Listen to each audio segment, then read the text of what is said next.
ఇప్పుడు మీరు చూస్తున్నది హబ్సిగూడ డివిజన్ వెంకటరెడ్డి నగర్ బస్ స్టాప్లో ఉన్న నల్లపోచమ్మ దేవాలయం. ఇప్పుడు శ్రీ శ్రీ శ్రీ త్రిశక్తి నల్లపోచమ్మ దేవాలయంగా ఏర్పడింది. గత 2 రోజులుగా ఇక్కడ విగ్రహ ప్రాణప్రతిష్ఠ, ధ్వజస్తంభ ప్రతిష్టాపన, హోమాది కార్యక్రమాలు జరుగుతున్నాయి. ఇక భక్తులు తమ ఆటపాటలతో అమ్మవారికి బోనాలు సమర్పిస్తున్నారు. అర్చకులు, వేద పండితులు భక్తి శ్రద్ధలతో పూజలు నిర్వహిస్తున్నారు.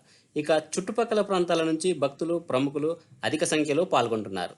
కార్తీక మాసం కావడంతో అమ్మవారికి ఇలా పూజలు జరుపుతున్న భక్తుల్లో ఆనందం చెప్పలేనిది. ఇప్పుడు ఆ దృశ్యాలను చూద్దాం.